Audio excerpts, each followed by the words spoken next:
Hi everyone, welcome to another episode of this podcast. I can't remember if we're called a Global Gaming Podcast anymore or something else. Can't keep track anymore. But welcome back. We have a special guest by a little new YouTuber, or relatively new, up-and-comer. One day is gonna overtake PewDiePie and T-Series. That is Papa Bless. Or the Papa. Absolutely. Yeah, watch out, PewDiePie and T-Series. You have a new rival in town. His name is Papa Z.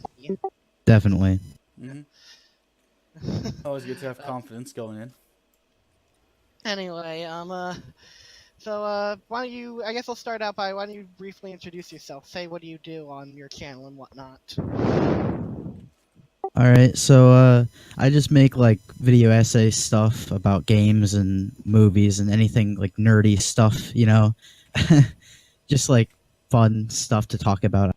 Yeah, sounds pretty interesting. If you want to check out his channel, be sure to check it out.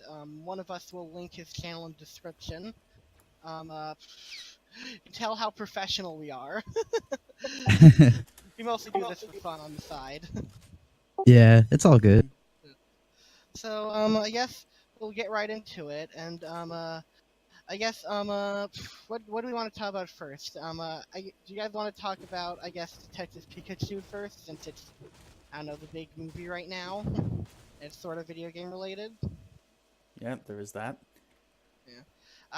Because I know you two have seen Detective Pikachu, but I have actually not seen Detective Pikachu. I'm wondering if you guys could try to sell me on it. I wonder how I would sell it on you without giving away too much of the plot. That's the problem. Well, I have a little, I have a little, confession to make, and I've actually looked up spoilers involving it.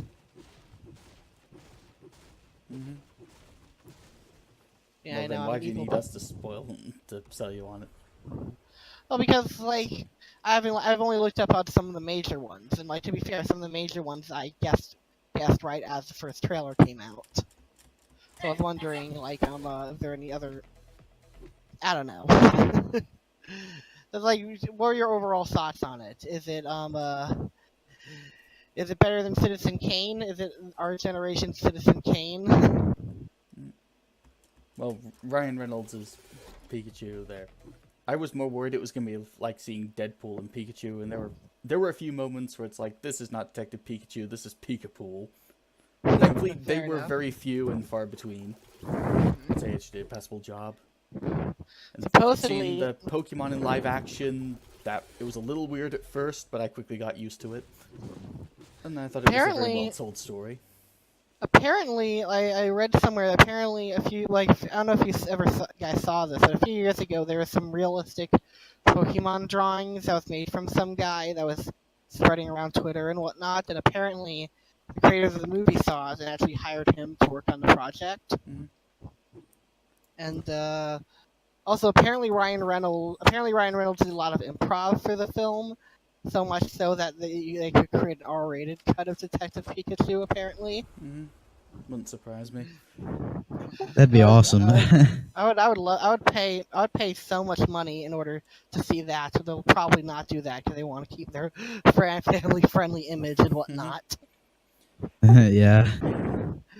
I was like, this sucks. It's gonna be. Maybe one day someone can, like, hack into their, I don't know, hack into Warner Brothers or something and find it, but that's probably not gonna happen. But who knows? There was a great Sony hack, so who knows? Well, there's already, I think it's been Avengers Endgame, there's been a defeminized fan edit of it already, so you never know, it might happen. Okay. That's amazing. Yeah. It always weirded me out when those edits come out. Like, when Last Jedi had a no female edit, I was just kind of like, if you guys think, like, the biggest problem of The Last Jedi was that there were females in it, then I think you have a poor fundamental understanding. Well, no, I saw that edit. There were no women in it, it's just that the most on-the-nose feminist parts were taken out. Fair enough. The Leia Poppins part, for example. Yeah, that's. Oh, that was so bad. Yeah. You see her floating in space, and then it cuts to the next scene. feel like I can never judge me. I like any chance of me being a critic died when I said I kind of like The Last Jedi, sort of, maybe, I don't know. It's like a What- guilty. What? When I first watched The Last Jedi, I actually loved it. Like when I came out of the theater, I was like, "Oh, that was a great movie." Huh. Then, like after a while, I kind of reminisced on it, and eventually I realized I didn't really like it. Sort of. But at first, I did like it. I sort of had a similar experience. Like when I first watched it, I was like, other than the Leia Poppin scene, I was like, "Hey, that was a pretty good movie. Why did people hate it?" And then I read and watched a bunch of reviews, and I was like, "Oh, okay, I see." And now it's kind of like I still kind of enjoy it to a degree. I think there are some ideas in it that I like, and some scenes that I think are done well. I don't think it's quite as awful as some people build it up to be, but it's like it's still kind of bad. Yeah, I still think it's I don't know. I still think it's like kind of a fun, dumb movie to watch. Nothing else, you know. yeah. Visually, it looks amazing. Yeah. There's nothing wrong with watching like a fun, dumb movie every once in a while. This is not. Like, like, there's a lot of dumb, fun movies that that people Pacific watch. Rim. Yeah. Yeah, it just sucks that it had to be a Star Wars movie. Yeah. Mhm. Like I don't know, like maybe my fanboy blinders are too bad, but like I don't think it's quite like as awful as some people build it up to be. I think it's definitely like objectively a bad movie, but it's like I don't know, like I think some flaws are a little exaggerated, like Mhm. I don't know, like I hear a lot of people hate Daisy Ridley's acting, and like I don't think she's amazing, but I thought she was like okay. I don't know. I have bad taste, and you shouldn't listen to me. Yeah. Well, her acting, so she didn't have a lot to work with. Yeah. Yeah. I mean, she even says it. I need someone to show me my place in the movie. It's like, what am I supposed to do in this movie? I don't even know. The character doesn't even know.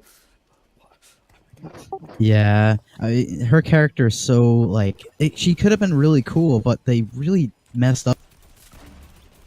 Yeah, I feel like yeah, I don't know. I kind of hate using the word Mary Sue because it's kind of become like a dog whistle or like poison at this point, where it's like, oh, you use Mary Sue, you're not a writer. But she kind of is a Mary Sue to a degree. Yeah. Yeah. Yeah. Like She does fit a lot of the signs. yeah. I just I don't know. I somehow always end up talking about The Last Jedi in this podcast. It's like, well, like, no, there should be a new internet rule. There used to be an internet rule. I forget what it was called, but like that, if you talk long enough on the internet, you'll eventually talk about Nazis or something. It should be changed to if you talk long enough on the internet, you'll eventually talk about The Last Jedi. I think it was Godwin's Law. Yeah, No. yeah, Godwin's Law.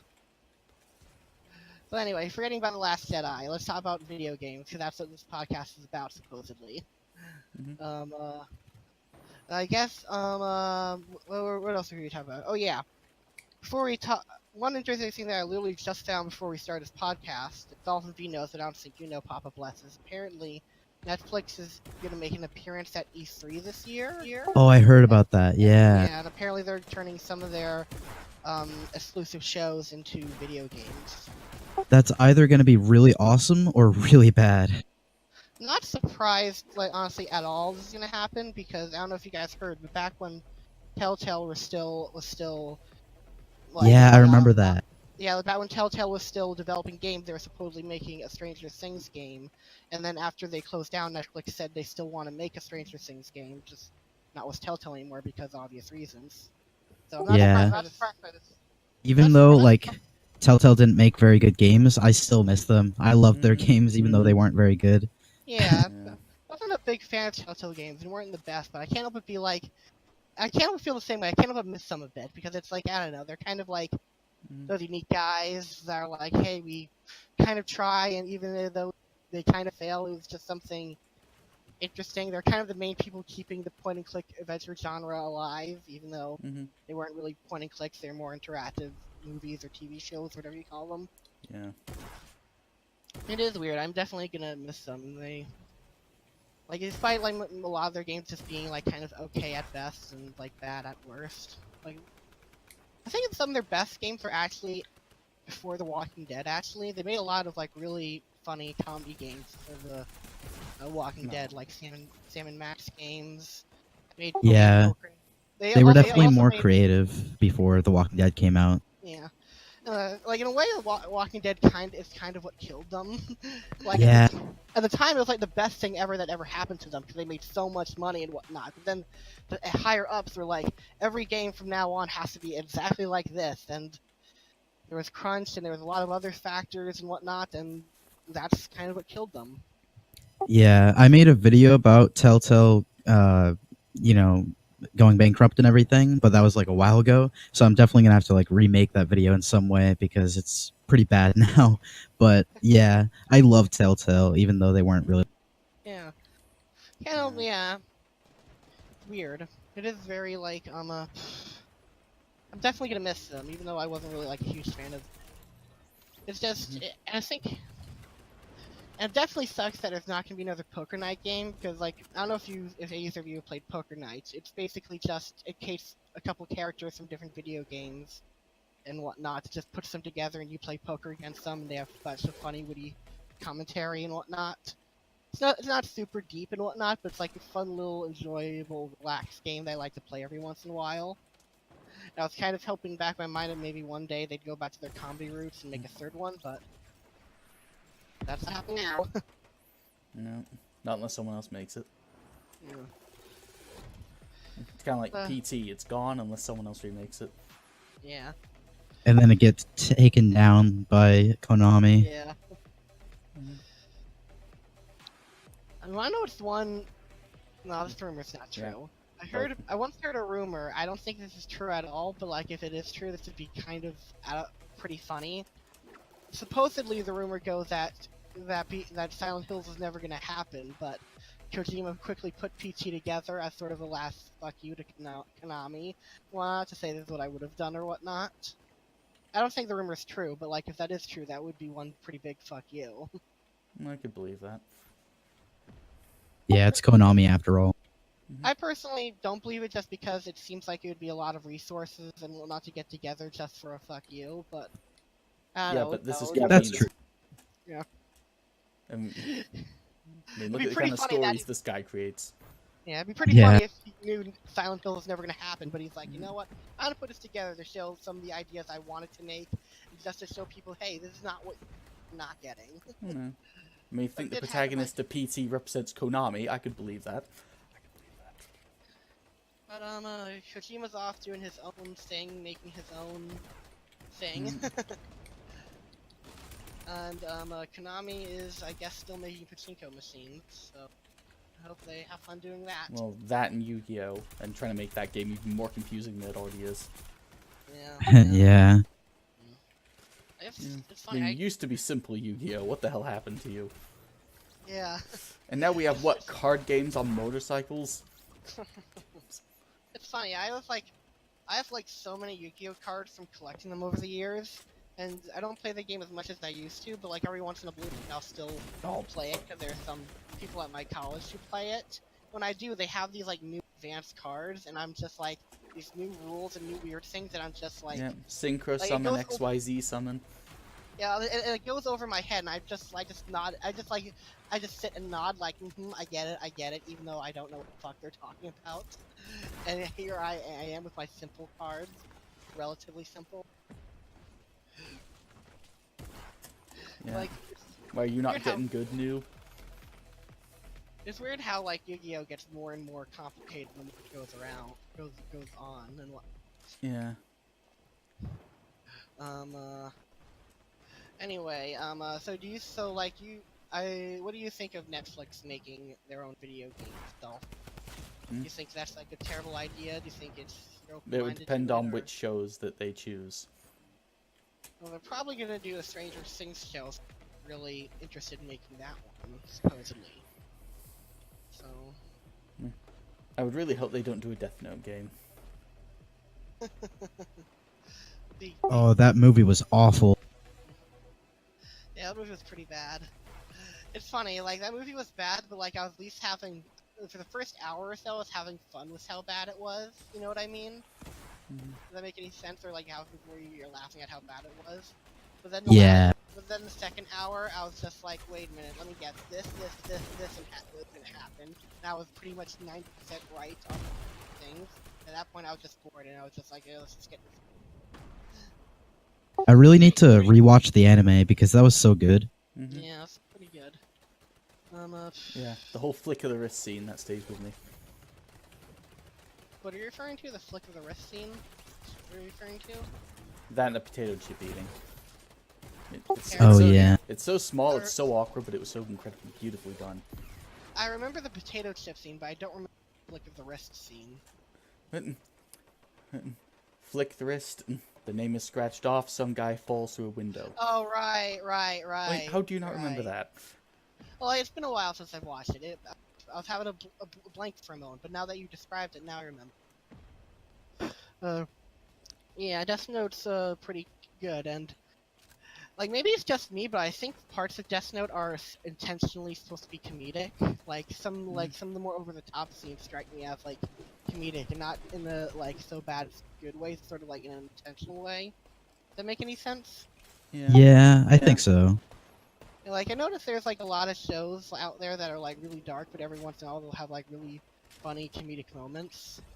Sort of like, we were sort of talking about, this is a show we were talking about, me and Blessed are talking about it privately, but, like, sort of like Black Mirror. Like, I don't know if you've seen any of Black Mirror DolphinVi, but it's mostly a dark, serious show, but every once in a while have, like, these kind of funny, but, like, appropriate scenes and whatnot, and interesting. Mm-hmm. So it's what Ghost Stories was supposed to be? That's right. I haven't seen Black Mirror. Not exactly. You should totally watch it. Yeah. Alright. Each episode's like its own story, so you wouldn't have to like watch from the beginning. It's like the Twilight Zone, except like it's like a modern Twilight Zone to a degree. I guess. Yeah, pretty much. Yeah. I just realized. I wonder what. Maybe Netflix will make a Black Mirror game. I wonder how that would go. Ooh, that'd be cool. Yeah. Wondering how they would go about it, but yeah, that would be interesting. Yeah, I have no idea how they do that. It wouldn't be entirely out of place though, because I don't know if you knew this, but Charlie Brooker, the creator of Black Mirror, actually used to be back in like the 1990s a video game journalist. Oh, that's really cool. Yeah, he got started as a video game journalist, then he wrote some comedy shows, and then he wrote something more serious, and then he went on to Black Mirror. More you know. Imagine if they did a Watch Dogs cross Black Mirror video. that would be interesting. DolphinVi's just sitting here thinking he doesn't know what the fuck we're talking about. No, I do so. know. I know to some extent. I know what Watch Dogs is. Yeah. It would be certainly interesting. Yeah, I'm not totally the old man of the group here. Let's try to think of some other funny Black Mirror crossovers. Let me think. What would be really funny? This is a stupid idea, but for some reason the idea Black Mirrors cross Teletubbies got in my head for some reason. That'd be creepy. Well, they've already done a Star Wars Teletubbies crossover. Why not? They have? Well, it wasn't official. It was a YouTube video of Darth Maul landing on Teletubber World and killing them all. Okay, I'll have to look this up. Anyway, we were already talking about video games, Oh yeah, another big thing that's happened recently. I don't know if you've heard of this pop-up list, but like there's been some major updates in the Breath of the Wild modding community. Oh yeah. Apparently I don't know the extent to it, but apparently a lot of people are now remaking old levels from other Nintendo games in Breath of the Wild's engine. So it's pretty incredible, honestly. I've tried running Breath of the Wild on my computer through the SEMU emulator, and my computer cannot handle that. Right? I don't blame you. I'm bad at. I can barely mod Skyrim because I'm like an idiot when it comes to technology. Like. Ooh, I have like 100+ mods in Skyrim. Yeah. It's just no. I have a bunch of. I still have mods in Skyrim. It's just it was much harder for me than it would be for your average Oh, okay. idiot when it comes to computers. Like like here's how stupid I am. I actually bought like my computer pre-built and only found out after I set it up and everything that it's actually better to it's actually better to build it yourself. And at that point I was already all set up and everything. I was like, well, fuck. Guess I'll have to do that next time. Yeah. Yeah, I'm kind of a pleb when it comes to the PC Master Race. It's not like learning how to build one is hard. Don't worry. I know. It's just I didn't know. I just was like stupid back then. It's just by the time I found out, I already had everything hooked up and everything. But like next time I get a PC or anything, I will definitely build it. The average person doesn't really know about that, so it's not really. Still, though, I felt a little bit silly because I found out literally right after I set up everything. It was Ah, like, damn. But whatever, you live and learn. Life is all about lessons and whatnot. Yeah. What else? Yeah, I mean, when I built my PC, I decided for some reason to go with a cheaper CPU than graphics card, so I kind of bottlenecked it at first. So that was. Yeah. I don't blame you. Well, I'm kind of a cheap ass in real life. Like, Yeah, I can believe that. What is that supposed to mean? It means whatever you want to. Okay. Anyway, what I was saying is I'm a cheap ass in terms of like, I almost always wait for games to be on sale before I buy them. Same. I only really buy games like full price if it's a game that I'm like really certain is good and really excited for. But even then, that's like very rare. And I just like I always like to play the saving money game. Like any bit of money I get, I always save it, and like I'm always looking for the cheapest deal. So like I don't blame you for like cheaping out on that thing. Yeah, I mean, the only games I really buy at full price are Nintendo games because they almost never go cheaper. Yeah. Yeah. Well, often they tend to be worth the price anyway, so it's alright. True, yeah. Yeah. A lot of. True. I'm sorry, I didn't mean to interrupt. Yeah. Hell, even Breath of the Wild is now getting more mod support than most PC games, so it must be good. Yeah, that's crazy. Yeah. It's crazy, like, how extensive some of the mods are. Like, how... It's also crazy how weird some of the mods are. Like, I saw a mod for Breath of the Wild where they replace the giant goblin guys, I forget their official name, with Shrek. And Oh, that's amazing. yeah, and I'm just like... At that point when I saw that, I'm like, the modding has gone too far. Nintendo needs to stop this. Well, I told you joking. they can't. I mean, the only thing they can do is shut down ROM sites. I know, and I wouldn't want to stop them either. It's just a shitty joke. There was a mod for Fallout 4 that recently came out that turned all the characters into anime characters. Yeah, I saw that. Did I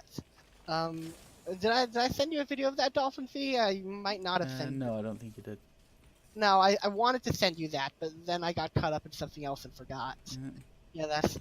Yeah, I think it was when I sent you the video that says Breath of the Wild, you can now turn, was it the shrine quests into their own levels now? Yeah, into things like Mario 64 Land and they're working on turning Hyrule into a different custom level as well. Yeah, That's yeah. awesome. Yeah. Apparently some people, I don't know how many people, but apparently a bunch of people are trying to make Hyrule like pre-Calamity Ganon Hyrule and whatnot. So that should be interesting. That'd be so cool. Yeah. Be interesting to see how it turns out, but like I'm rooting for them because I really do love like big mod projects because a lot of big mod projects really often end up being really impressive and like really cool. Yeah, especially if they can make custom quests. Yeah. So then Like they one- really could almost complete the story. One Yeah, of the yeah. biggest That was the. criticisms I had at What are you Breath of the saying? Wild is that it happens Yeah, me after too. everything. Yeah, I hated how like there weren't really any like major quests in the game. It was really just kind of the story itself was really boring in my opinion, and I feel like it could have been way more. Yeah, I think like the biggest appeal of Breath of the Wild was sort of like the Breath of the Wild was sort of like the world and whatnot, and occasionally the environmentals. Like you didn't have much of it, but every once in a while there'd be some environmental storytelling in Breath of the Wild. Yeah. I thought that was sort of like really cool. Yeah, that was the best part for sure. Yeah. There's Wish also there the was biggest more- weakness in that the story, well, the story kind of already happened about Yeah. 100 Yeah. years ago. Here's kind of the end of the story. Yeah. It was on paper though, a lot of the ideas in Breath of the Wild, I think if like you were to take the ideas and like really flesh them out, they could make for a great story and what. Yeah, I'm hoping for the next Zelda game they just like the next big Zelda game, not like remake or anything. I hope that they just take like the engine from Breath of the Wild and just have that big cool world, and obviously make it new and stuff, and then have a great story with it too. Yeah. Either that or like maybe do a lot more of environmental storytelling, because there were moments in Breath of the Wild where you could, or like I said, there was environmental storytelling where there were things where like the environment told its own story, but like I don't know, like, I'm trying to think of a good example. Like I can't remember what part of the map. Well, it was, the but, like, there was castle barracks, well, military barracks, Yeah. that was one. I know they've Yeah, pretty much I all been taken remember- over by corruption. Yeah, and I Malice, remember there was sorry. I remember this one area. I can't remember where it was on the map, where it was sort of like an abandoned shop and whatnot, and like there was a lot of a bunch of things around it, like target practice areas and other cool things. And that area sort of told its own story and what it and where it was and whatnot. I'm being very vague because I don't remember it very well. Okay, but I think here's a more specific part then. It's a part near the beginning of the game. You can stand at the edge of a bridge and someone tells you not to jump. So we've already had enough people doing this.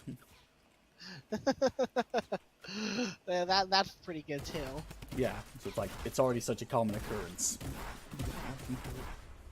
You know, that's the layout. I'd like more stuff in that next big Zelda game. What else was I gonna say? I don't remember what I was gonna say. I have a bad memory. What else is going on? I can't remember what I was gonna Batwoman say. trailer. Oh, I haven't seen Batwoman trailer. What do you think of it, DolphinVi? It wasn't that good. That sucks. Yeah, I saw it too. It wasn't very good. Don't really have much to say because I haven't seen it, but I guess DC really hates Batgirl right now, or Batwoman, because of killing first the Killing Joke, then this. So, not a good day to be a Batwoman fan.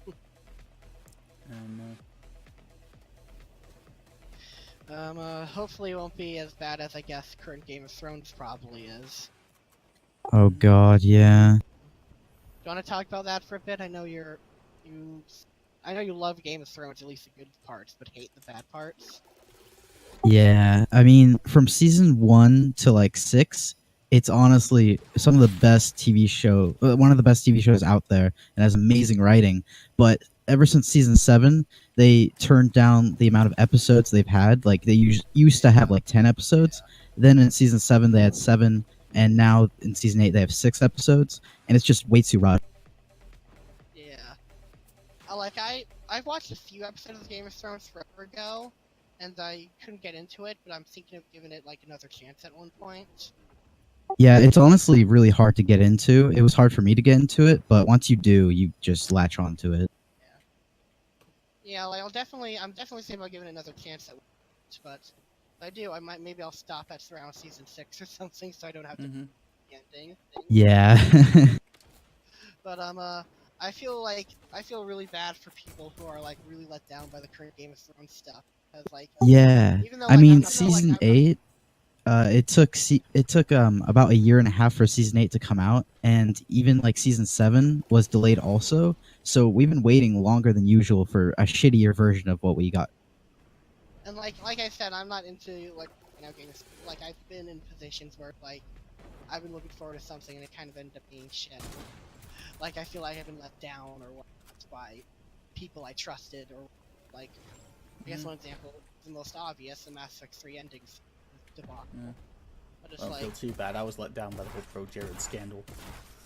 Oh god. ugh. Yeah, pro Jared. He sure is one heck of a character, The isn't guy he? who's inspired quite a few of my videos, and all of a sudden you find that out. Oh, that's terrible, man. Mm. Well, like we always say, separate the art from the artist. It's okay to like Yeah. the reviews that Pro Jared did, but as a person, he's pretty scummy. Mm-hmm. I used to watch his stuff too. I kind of stopped for a while, but I used to watch his stuff. I used to love like his reviews and everything. I Yeah. was never a big fan of him. Like, I mean, I kind of liked him and whatnot. Like, I would watch a few videos of his every once in a while, but like, I was more of like a JonTron guy back in the day. And just like, so like, I wasn't hit as hard and whatnot as like some other people were, because a lot of people looked up to him. But like, I was still pretty shocked. Because I was like, I always thought to myself, he seems like a pretty nice guy, a guy I'd like to hang out with, maybe have a drink or whatnot. And then that comes out, and I'm like, whoa. Okay, this completely changes my perception. Yeah, and like if you like watch some of his other videos, there's like hints of like foreshadowing of what's gonna happen in the future. It's kind of weird, but it's I think it was there was one clip, I can't remember what video it was from, where he was talking about he has to delete some pictures because this game will take pictures of you, and he played it naked at some point, so he said, so I have to delete my nudes, unless you want to see them. yeah. It's funny at first, but then it becomes a lot more darker when you have this new context. It's still kind of funny in a fucked up way. Yeah, that was Yeah. a clip that aged like fine wine. Yeah, some people will say it aged poorly, others will say it aged like fine wine. In a way, they're both right. Well, no, what aged poorly was that tweet you showed me. It's like, in about a few months, no one's going to talk about The Last Jedi anymore, and it was right after the movie came out. Yeah, that did not age well. No, not at all. Yeah. I said that just because, like, I was at the point where I was kind of bored of Last Jedi talk, and I didn't really care about Last Jedi. I was just like, I just don't want to talk about it. I just avoided all Last Jedi conversations for a while, and I'm like, eventually these guys are gonna get sick of it. And obviously, I was wrong. I was being a little bit bitter at the time and whatnot, but I'm a better person now. I'm a smarter person. Maybe, I don't know why, but I just had this image. I know Trump jokes aren't funny, but for some reason I had this image of Pro Jared getting arrested and Donald Trump pardoning him, saying, "Listen, this guy makes high quality video game reviews, and we can't have him in prison. You need to be out there making video game reviews. This is really important." Worst joke I've ever told. I don't really get it. I don't know, it just popped in my head. Like, a lot of times I just say shit that pop in my head, and I think I'm starting to realize it's not a good idea to do that. You've been doing this podcast for how long? You only just realized that? Well, I've realized it, it's just like I constantly forget. I just know, one image I'll never, I think, exit my eyes is the fact that I actually saw. I was very careful, but I accidentally came across one of Pro Jared's nudes on accident, so that's an image that's going to be hard to scrub from my mind. Oh no. Oh. I know, I had the same thought, oh no. But it happened because it was hidden by Twitter. It was one of those Twitter things where it said, "This image may contain sensitive material." And I ignored it because Twitter says that for literally everything. Whatnot, so like I just thought it's Twitter being a pussy again, but I was wrong. Twitter was trying to ignore me, trying to warn me.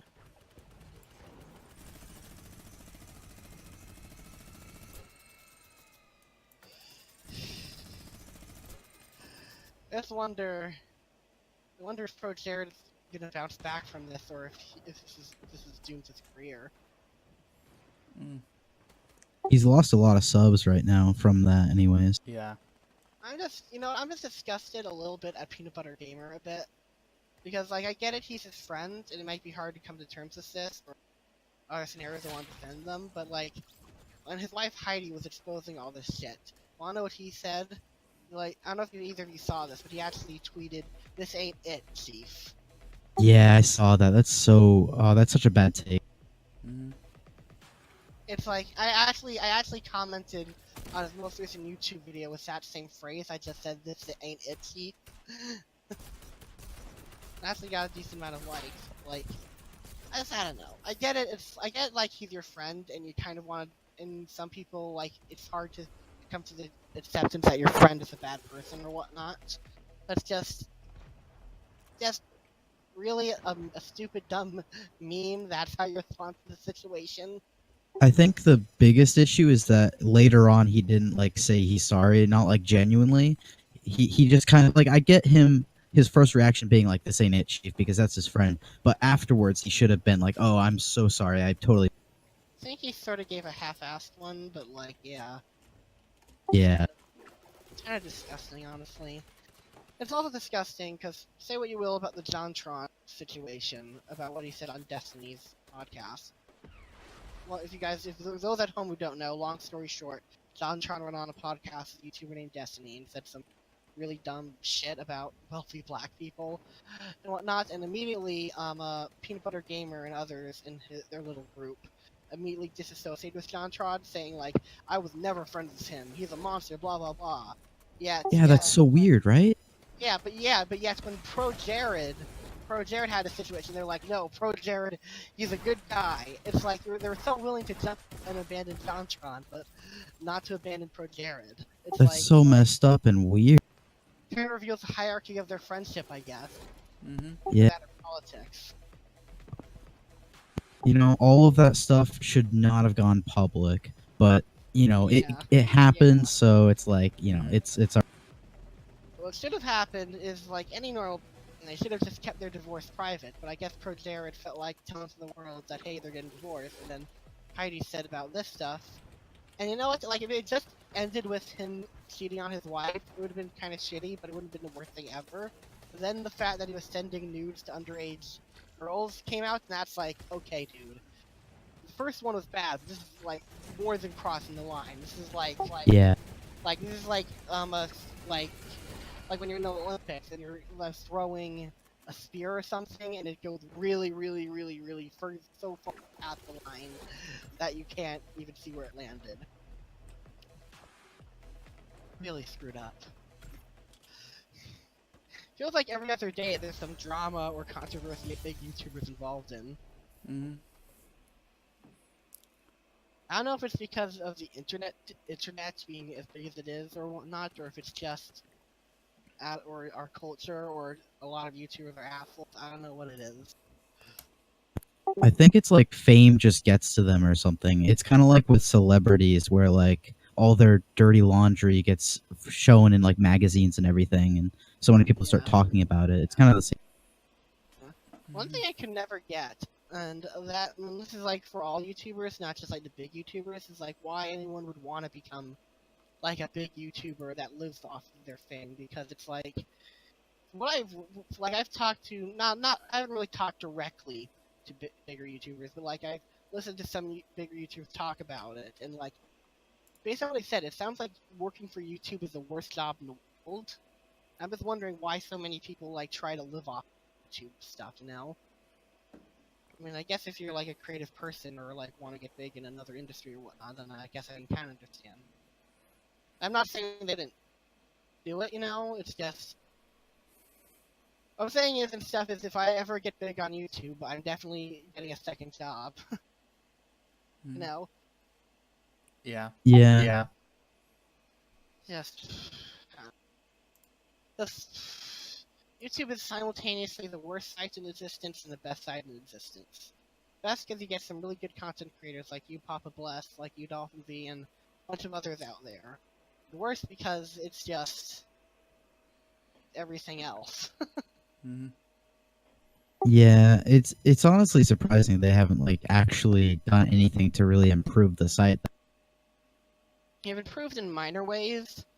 Like, one major thing that's been improved compared to the old days is you used to be able to impersonate a company and get rid of people's, like, videos. So, like, you could pretend to be Ubisoft and get rid of someone's Let's Play videos. You can't do that anymore. So that's a massive thing, but, like, other than that, it's mostly just been minor tweaks here or there. Yeah.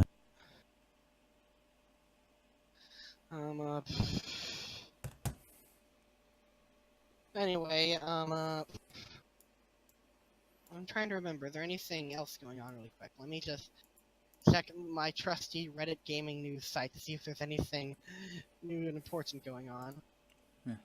We can never doubt the glory of Reddit, can we? Yes, Reddit is the best gaming journalism site ever. Oh yeah, that's one thing I forgot to talk about. This is something I'm a little confused on, so maybe you guys can explain this to me. DolphinVi, did you hear about apparently Sony and Microsoft partnering recently? I heard of it. Maybe, like, do you know about this, Papa Bless? So, from what I've heard, at least, it seems like they're basically trying to cooperate with like streaming and like the cloud, and trying to collaborate with that. I'm not sure if it goes anywhere beyond that right now, but it looks like they are actually like cooperating with some stuff, which is Yeah, that's pretty interesting. That's really cool.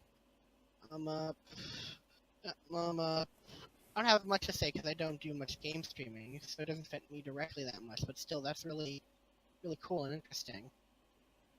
Interesting to see how that develops in the future. yeah. I honestly love that these companies are starting to like work with each other a lot better now, and it's Yeah. not just like, oh, I hate you and stuff like that, like with the Sega versus Nintendo stuff. But Yeah. It's kind of reassuring and whatnot. I always thought like the console war, PC, or whatnot was always a bit stupid, because obviously one objectively PC is obviously the best and two. It's just, I don't know. Just who cares, you know? They're corporate entities. Corporate entities suck. I love PC now that Breath of the Wild's on it. yeah. Yeah. Okay, this is weird. I do wish Nintendo would quit copyrighting the videos I make on it, though. You can't have everything. Oh, that sucks. Okay, I just found this gem on Reddit. Apparently, they're making another combat movie. So, okay. Oh, that's scary. Yeah, that's interesting. Have you guys ever seen Mortal Kombat Annihilation? I haven't. It's a pretty. It's not a good movie at all, but it's a really good, funny, bad movie. Like in the realm of like The Room or whatnot. It's like so bad it's good in my opinion. Oh, The Room was a 10 out of 10. Well, yeah, I mean obviously The Room's. Well, no, The Room's not a 10 out of 10. It's a 9 out of 10 because Birdemic is the only thing in the world that can hold a 10 out of 10. The Room's pretty close. Yeah, The Room's also really good. But yeah, like Mortal Kombat Annihilation has really awful CGI, really awful acting, awful writing, and it's just so funny bad in a way. Maybe it's just me just because I enjoy a good shit show, but it's like it was just really bad. It sounds like Game of Thrones season 8. Just really bad writing. Well, at least Game of Thrones has good CGI. At least they still have that. That's true, yeah. The CGI in Mortal Kombat Annihilation, even for the decade, I think it was made like in the late '90s, early to late '90s. Even for that decade, it was still bad and whatnot. You know what I mean? I mean, like a lot of people will look back at some films saying, "Man, that film's aged special effects wise," and Mortal Kombat Annihilation is certainly one of them. Even for the time, it was bad CGI. You know what I mean? Yep. Yeah. What's this? Oh yeah, here's one thing interesting about Konami. Apparently they're releasing a Castlevania Anniversary Edition. Oh yeah, I heard about that. That actually looks kind of cool. Yeah. I think that's on Steam. I think it's also on Switch. That'll be fun. Okay, Castlevania Anniversary Collection. And, mixed reviews. I'm doing that one. 61% positive. Ooh. It's already out? Oh, I didn't even know that. Yeah, it's on Steam. Looking at it right now. Oh, No, they got Kid Dracula. Never released in English before. Okay, that's something. Okay, apparently Steam Link is coming to iOS. And they don't have Symphony of the Night in there.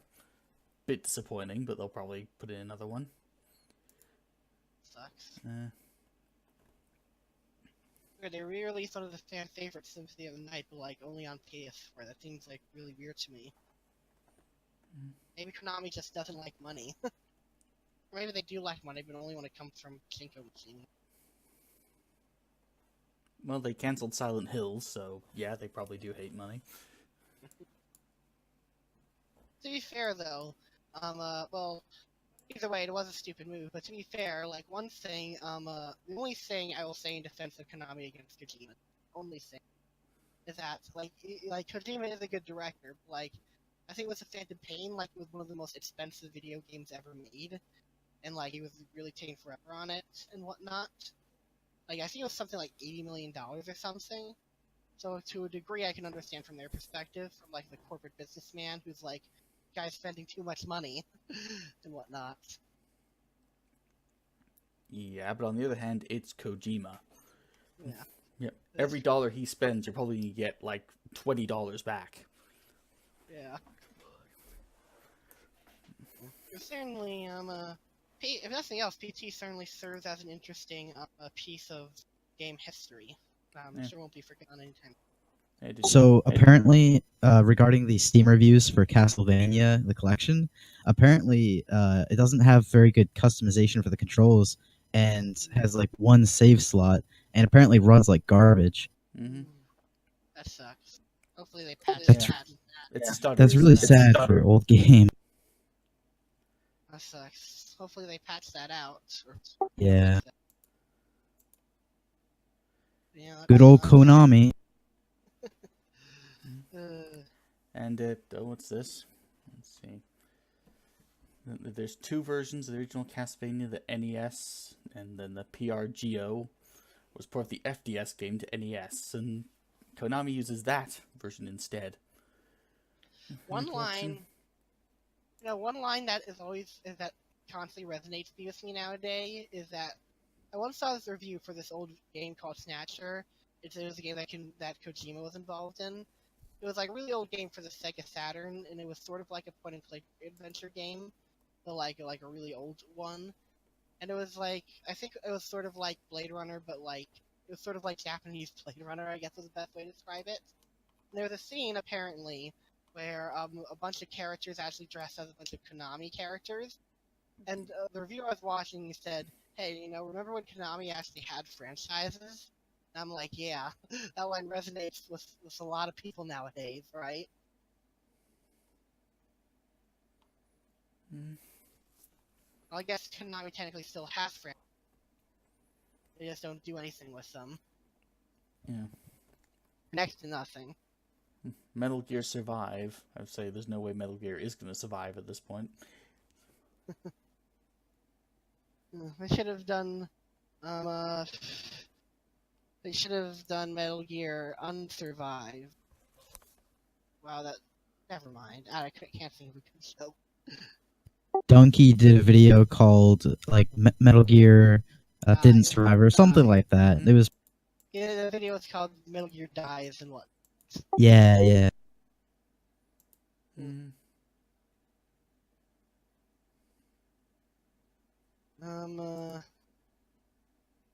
What would probably win a lot of Metal Gear fans back to Konami if they like re-released a bunch of like the older games, but remade them in like the Fox engine and made it good, They like, I don't know if you guys saw this, but like for the Pachinko machines, they actually remade some cutscenes from some of the older Metal Gear games in the Fox engine. And a lot of people felt that was obviously a slap in the face, and a lot of people have been saying things, why don't you just remake the games in the Fox engine, Oh yeah, I heard about. It'd probably print money, but I guess people don't like making good ideas.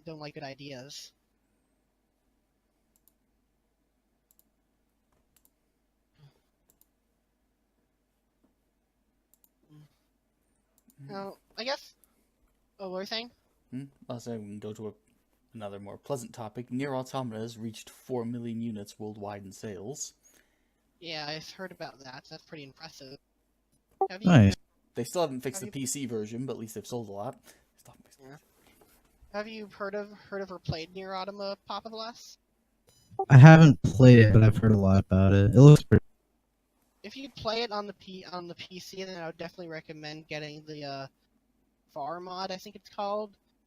There's a problem in the game that they never patched where like it doesn't keep you in full screen and whatnot, and it doesn't entirely fix the resolution and frame rate. So, if you want to do that, then definitely get that mod. Okay. Yeah, it's also very useful if you don't have the strongest PC. Something Papa G found out. Yeah.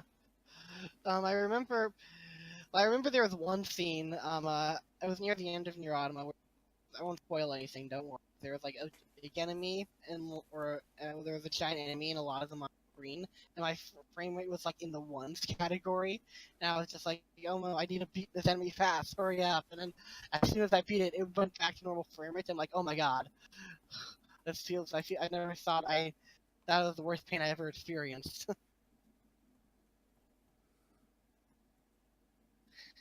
Anyway, before I guess we close out the podcast, I have one, I guess, last question, and that is, do you guys think it's possible for BioWare to ever recover and become like they used to be in the good old days, or at least make No. a mediocre game?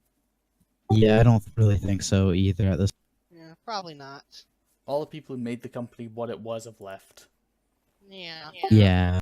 But it's like what I wonder is do you guys hear what the original idea for Ansem was? No. Well, long story short, apparently the original idea for Ansem, like the game Ansem, started development not long after Mass Effect 3 shipped. And it was led by Casey Hudson. And apparently it was supposed to be like some sort of, it was going to be about a bunch of space astronauts from NASA who landed on some unknown planet and had to fight to survive. And it was described as being sort of a cross between like Monster Hunter and Shadow of the Colossus and whatnot, sort of like. Where like you had to fight a lot of big, giant, angry monsters to survive in the world. Like that, it goes more in detail, I think, in the original Kotaku article. So I'd recommend checking it out. Yes, I know it's Kotaku. Good. And but apparently after Casey Hudson left it to like disarray and other things, and it got to the point where like the game was changing every 5 minutes, and most of the time people didn't even know what game they were working on was. It sounds almost exactly like Mass Effect Andromeda's development. Almost exactly. Yeah. And I'm just saying, I wonder if they could get their act together and like actually have a team that's good at their job. If they could get a team that's like competent enough to stay on task and actually know what they're working on, could they at least make a mediocre game? I wish. Probably could, but like even if it is like a mediocre or decent game, I can't help but wonder, will it be good and is it even worse? Because like I was a Bioware fan. Like they made so many gems back in the day. And other gems that I've yet to try. But it's kind of at the point where even if they do make a game that's at least decent at this point, it won't be the same anymore. I'm not saying I want them to necessarily like go rogue and stuff because a lot of people work there, but it's like I don't know. It's just the spirit is dead, and I would just describe it the same way Sharky described Square Enix. The original people that made it are gone. They went and founded a different studio. yeah. Oh, by the way, DolphinVi, I watched part of your Final Fantasy 13-2 review. It was really well done, by the way. Oh, I liked it. I'm not like a huge Final Fantasy fan or anything, but I like the way you edited it. Yeah. And one other thing, and here's the worst part about it, is that you guys know Dragon Age 4 recently rebooted, right? Yeah. Did you guys hear what the original concept was? Oh yeah, I remember. That sounded really cool. What about you? And it really sucks that they rebooted. Do you know what it's about? What the original concept was, DolphinVi? No, I didn't. I'll tell you the short version. Basically, apparently the original version is you play as a adventure spy and whatnot, and it was going to be, and apparently they're going to focus a lot on smaller areas, less and less so bigger areas and whatnot, and like how your actions impacted stuff. Apparently, like the environment changed greatly as the game went on, and apparently another big section of the game was going to be the heists, which apparently were supposed to be very choice-driven and really cool, and like apparently they're even supposed to be like your choices matter more than ever because apparently they're going to be possible to get game over by making stupid choices. Yeah, it was going to be smaller in scope to Inquisition, but it would have a lot more meaningful choices. Yeah. Mhm. And like apparently, and like I said, apparently there are heists where you would plan them out and you would execute them, and it would be really cool. But apparently, like they since like rebooted it because like it didn't have like that many online functions. So who knows? Maybe they'll go with the same concept and whatnot. It'll still be good. Maybe they'll go for a different concept. But either way, I'm just like, that concept actually sounds. What I can think is when I heard that is, that concept actually sounds pretty good, really fun. Of course, EA wouldn't like it and would reboot it. Mhm. I don't know. It's just sad. I love Dragon Age Origins, so I really hope that they make the next game good. Yeah, Dragon Age Origins is definitely the best one. It's a little bit flawed in some places, but it's like overall like a really great role-playing game. Yeah, I loved how you had different origins depending on your race and class and everything. That was really cool. And I really love how there was sort of most of the time it was little dialogue changes, but I really appreciated how like your race and whatnot and origin sort of affected how some characters view you and whatnot. Yeah, that was awesome. And like I said, most of the time it's little dialogue changes, but a lot of times those dialogue changes can be big. You know what I mean? Yeah, it just added to the world and everything. Yeah. And after that, Dragon Age 2 was like at best a guilty pleasure. Like it was like fun on a surface level. It was fun for some surface level reasons for me, but like in terms of depth and like everything else was very rushed. Yeah, it was basically like Dragon Age into an action game.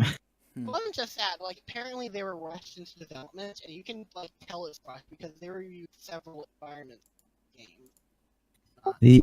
The entire game takes place in one city, basically anyway. So it's kind of like And like Dragon Age Inquisition, it was in some ways a step in the right direction, but in some ways it was a step back. Like I appreciate that they made it bigger and like had more choices and whatnot, but it was also kind of like it felt like in a lot of ways like a single player MMO.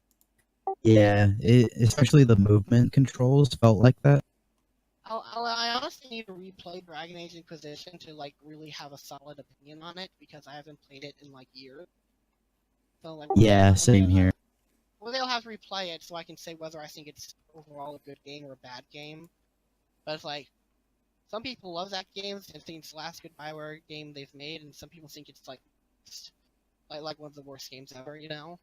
Yeah, I think it was good. It just didn't really compare to the first Dragon Age. Mm-hmm. Yeah, I felt like I don't know, like based on my memory playing the game 4 years ago, I remember feeling very mixed, like a step up in some ways and a step down in others. Like again, it's been years now, and like I'm a very different. I need to replay it to get solid grasp. Yeah, I think that's fair though. But to end on a lighter note, what's I don't know if it's a lighter note or not. Like, apparently, Vampire the Masquerade Lines 2 was recently released in the Epic Games Store. What was recently released? Sorry. Apparently, Vampire the Masquerade 2, was on the Epic Games Store, but it was recently due to the sale. Apparently. Okay. I heard a bit about that. That's really weird, right? Mm-hmm. Yeah. Yeah. It really is weird. Another news in the Epic Games Store. Games from Papa G's favorite game developer are coming out soon. Are you talking about Obsidian? No, David Cage. Oh. There's this running joke, Papa Bless, of me and David Cage. I don't know if you know about Quantic Dream games or David Cage games, but I kind of hate them to a degree. That's fair. That's fair. But I feel like they're not like they're fun to play in a way, but I kind of view them as very poorly written and kind of annoying. And a lot of my ire towards them is more so because of David Cage. I kind of hate David Cage. Kind of some of it because I think he's a bad writer, but also a lot of it because I kind of hate his ego. Like, if you ever read some of the interviews he's done, or any of his Twitter posts, you can see, like, he has, like, a massive ego, and I'm just, like, it just pisses me off so much.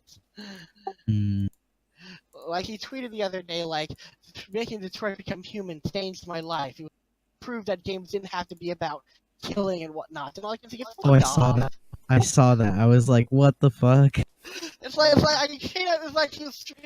he literally just masturbated to himself on Twitter. Mm. He's just like, oh, I'm such a great writer, such a great director.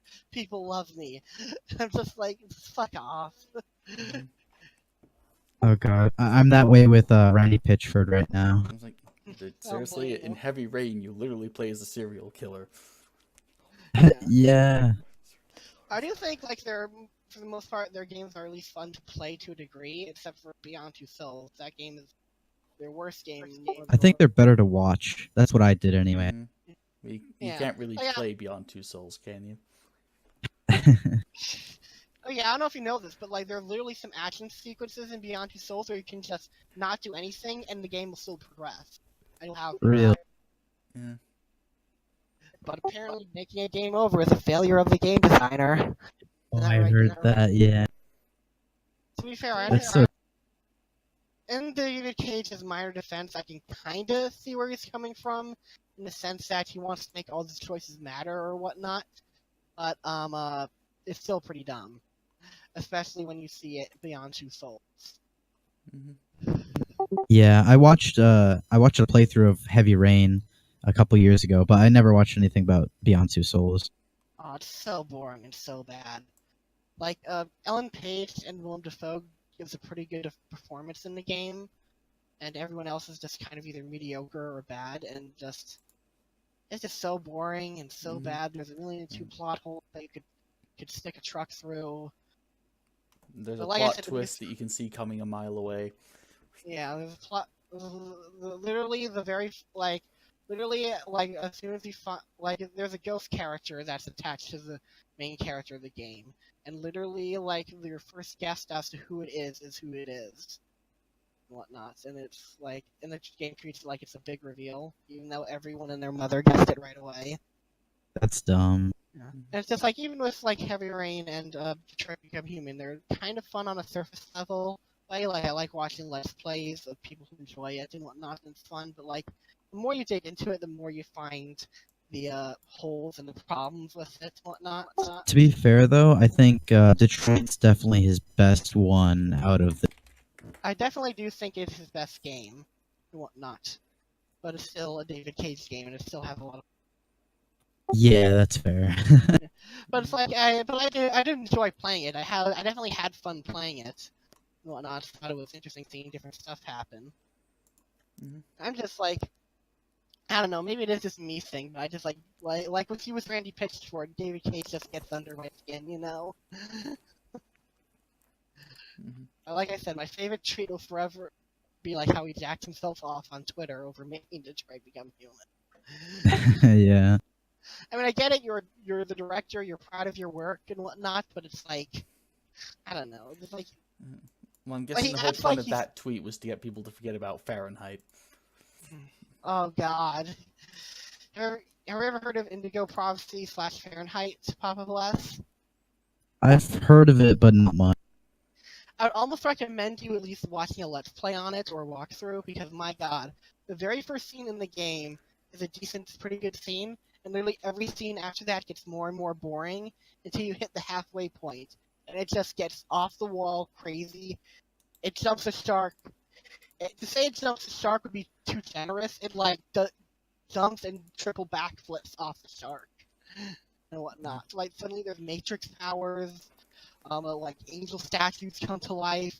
Apparently there's an Illuminati. There's like Illuminati that lives on the internet. It's just Oh my god. It's Wow. like someone wanted to make a conspiracy theory story, and they just like took a bunch of ideas and threw a dartboard at it, or not threw a dartboard, threw darts at it. In fact, I Threw a think dartboard I at it. did a video on it a while back. I'm trying to find it. Oh yeah, here it is. Fahrenheit Indigo Prophecy Garbage of the Gaming C review back in 2018.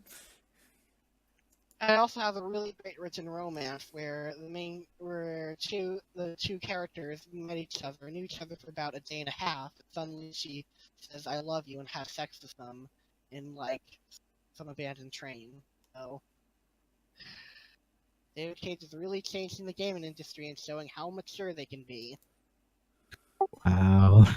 That's the worst part of David Cage. If he was just some regular guy or whatnot and wasn't that egotistical, I'd be fine with it. But the fact that he constantly goes on about how gaming isn't mature or it needs to grow up or that his games show that games are art or whatnot just kind of pisses me off. Like, he's some art tour who's really breaking grounds, and I'm like, no, you're not. You're just some Yeah, he sounds like a narcissist. story, some middle school hack, and own it. If you own it, that's fine. But like, don't. I don't know. You guys got me ranting on David Cage. I'm sorry. Sorry, Paula Bless this every time. It's all No, good. Mhm. Oh my God, Carla. But I guess to end on a nice note. Yeah. I know. Like, how do we end this on a nice note? We could thank everyone for listening. Thank you guys for listening. Thank you, Papa Bless, for coming on. For sure. It was fun. We could And maybe we'll have recommend you on everyone in- watch Indigo Fahrenheit Indigo Prophecy playthrough. Yes, that is one heck of a game that you'll certainly never forget. I'll definitely check it out. Yeah. It's a kind of. Would you say it's a funny bad kind of game, DolphinVi? Let's say it starts out decent. It starts out relatively logical, and then it goes into wait, what? Wait, Yeah. how did this happen? Wait, there was Yeah, no I think- setup for this. What's going on? Yeah. It's pretty funny and it's certainly a unique experience. Oh yeah, and also David Cage appears in the tutorial to teach you how to play the game.